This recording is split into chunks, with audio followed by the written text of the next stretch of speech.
আলু দিয়ে রেস্টুরেন্টে যেভাবে আমরা পাকুড়া তৈরি করে থাকি, আজকের ভিডিওটি সম্পূর্ণ দেখলে আপনারাও বাসায় বসে তৈরি করতে পারবেন এবং সবার সাথে এনজয় করে খেতে পারবেন। পাকুড়া তৈরি করার জন্য 1 কেজি পরিমাণে আলু নিয়েছি এবং ভালো করে ওয়াশ করে আলুগুলোকে গ্রেড করে নিচ্ছি। আলুগুলোকে গ্রেড করা হয়ে গেছে, এখন আবার ভালো করে ওয়াশ করে নিব। আপনারা জানলে অবাক হবেন, 25 টাকা কেজির আলু 200 থেকে 250 টাকায় বিক্রি করা হয় রেস্টুরেন্টে। 1 কেজি আলুর সাথে 250 গ্রাম পেঁয়াজ কুচি অ্যাড করে দিচ্ছি।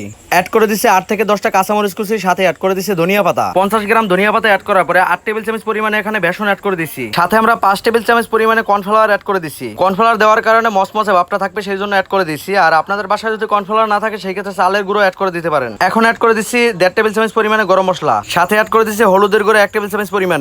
এখন দিয়ে দিচ্ছি মরিচের গুঁড়ো। তো মরিচের গুঁড়োর পরিমাণটা এখানে প্রায় 2 টেবিল চামচ পরিমাণে দিয়েছি। আপনারা কতটুকু ঝাল পছন্দ করেন সেই অনুযায়ী দিবেন। অ্যাড করে দিচ্ছি রসুন পেস্ট 1/2 টেবিল চামচ পরিমাণে। সাথে অ্যাড করে দিচ্ছি আদা পেস্ট খুবই সামান্য পরিমাণে। এখন দিয়ে দিচ্ছি লবণ। তো লবণের পরিমাণটা এখানে 1/2 টেবিল চামচ পরিমাণে দিয়েছি। সাথে অ্যাড করে দিচ্ছি ম্যাগি মিক্স পাউডার। তো ম্যাগি মিক্স পাউডারটা এই জায়গায় 1.5 টেবিল চামচ পরিমাণে আমি দিয়েছি। আপনারা যদি ম্যাগি মিক্স পাউডার না থাকে সেই ক্ষেত্রে অন্য কিছু দিতে পারেন, যেমন চাট মশলা।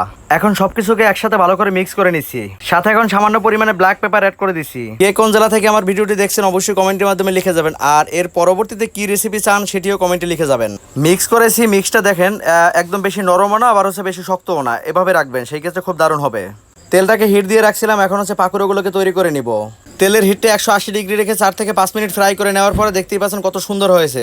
আমি একটা জিনিস চিন্তা করেছি, আমার ভিডিওটি যারা নিয়মিত শেয়ার করে থাকেন তাদের জন্য স্পেশালি একটা ফ্রি অনলাইন ক্লাসের ব্যবস্থা করব।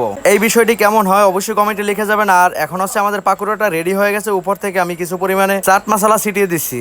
তো এই ছিল আজকের ভিডিওটি। সবাই ভালো থাকবেন, সুস্থ থাকবেন। সবাইকে আসসালামু আলাইকুম।